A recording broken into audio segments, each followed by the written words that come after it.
Хамбогд сум нь 1924 онд Галб сум нэртэйгээр Хадан хошуу гэх газарт анх үүсэн байгуулагдсан бөгөөд Улаанбаатар хотоос урд зүгт 745 км зайд оршдог. 2019 оны байдлаар аймгийн нийт хүн амын 12.4% буюу 1956 өрхийн 8660 хүн амтай уул уурхай, үйлдвэрлэл, тээвэрлэлтийг дагсан 20,000 орчим хөдөлгөөнд хүн амтай. 2014 онд хөгжлийн ерөнхий төлөвлөгөөг боловсруулсан бөгөөд уул уурхай, мал аж ахуй, галбын улаан тэмээ, аялал жуулчлал гэсэн 3 чиглэлээр хөгжөхөөр тусгагдсан. Хөгжлийн ерөнхий төлөвлөгөөний дагуу оюу толгой компани санхүүжилт болон дэмжлэгтэйгээр нийгмийн болон инженерийн хангамжийн их усүрийн дэд бүтэц бий болсон. Ус цэвэршүүлэх байгууламж, шин сургууль, малын эрүүл мэндийн төв, үерийн далан, галб талбай. Барилга хот байгуулалтын яам, Өмнө Говь аймаг, Хамбогд сумын захиалга болон оюу толгой компани санхүүжилтээр Хамбогд сумын төвийн хөгжлийн ерөнхий төлөвлөгөөг хэд хэдэн үе шатны ажлыг багтаасан өргөн хүрээнд боловсруулж байна. Үүнд 1610 га талбайд ерөнхий төлөвлөгөө, 40 га талбайн хэсэгжилсэн ерөнхий төлөвлөгөө, 26.8 га талбайн Smart Village жишг төлөвлөлтийг багтаасан. Хамбогд сумын хөгжлийн тэргүүлэх чиглэлүүд. Хамбогд сумын төвийг 2040 онд 5292 өрхийн 22226 хүн амтай байхаар тооцов.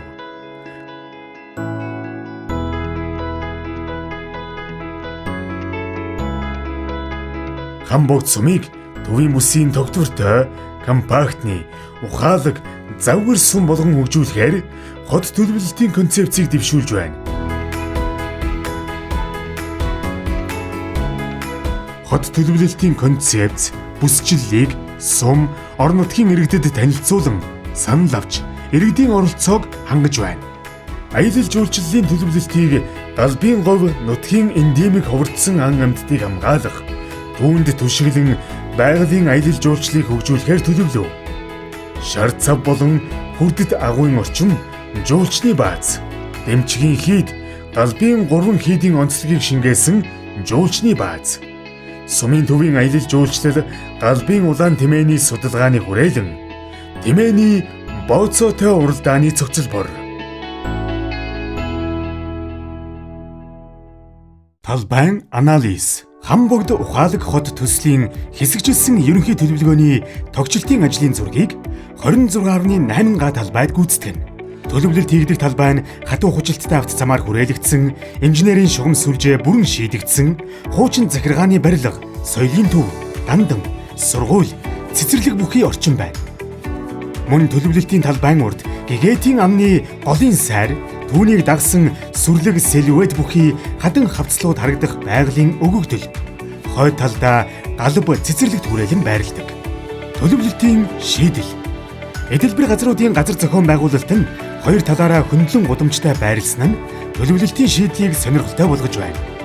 Газар зохион байгуулалтын энэхүү онцлогийг ашиглаж авто зам, эдэлбэр газар, олон нийтийн талбай, эдэлбэр газар, авто зам, эдэлбэр газар гэсэн дарааллаар төлөвлөв. Төлөвлөлтийн талбайн урд талын гигетийн амны голын сайр, түүнийг дагсан байгалийн рельефийг ашиглаж амралт зугаалгын бүс, хуучин захиргааны талбай, сургууль, цэцэрлэгийн орчинд автомашингүй гудамж төлөвлөв. Дээрх хоёр олон нийтийн талбайг галб цэцэрлэгт хүрээлэнтэй явган замын босоо тэнхэлгүүдээр холбоно. Мөн явган замын босоо тэнхлэг, гудамжны хэвтэй тэнхэлгүүдийн уулзууруудад жижиг хэмжээтэй хэд хэдэн талбай байгуулна. Эдгээр олон нийтийн талбай байгууламжуудыг бий болгосноор сумын иргэдийн амралт чөлөө цагийг зөв боловсон өнгөрүүлэх цогц төлөвлөлт болох юм а. Төлөвлөлтийн арга. Энэхүү төслийг төлөвлөхдөө төлөвлөлтийн шинэ арга пазлыг боловсруулж байна. Энэ аргын онцлог нь төлөвлөлтийн талбайд 1.5 метрийг харьцах 1.5 метрийн хэмжээтэй тор татах бөгөөд уг торын нэг сегмент нь төлөвлөлтийн нэг модуль болох юм. 1.5-ыг харьцах 1.5 метрийн хэмжээтэй модульд үндэслэн авто зам, явган зам, хашаа, ногоон байгууламж гэсэн үндсэн 4 бүлгийн 120 төрлийн пазл сан үүсгэв. Цаашид пазлын тоо болон бүлгүүдийг нэмж хөгжүүлж болно. Пазл болгон өөрийн бүлгийн нэр, өөрийн онцлогийг агуулсан нэр, ажлын зураг төсөвтэй байна. төлөвлөлтийн талбайд татсан торон дотроо тухайн төлөвлөлт хийгдэж байгаа газрын бүсчлэл, зориулалтанд тааруулан пазлын сангаас тохирох өрөлтүүдийг хийж төлөвлөлт гаргана. Нэгж талбайд ногдох пазлын төрлүүдийн тоогоор тухайн талбайн тогтчлтын ажлын төсөв, ажлын зураг гарна.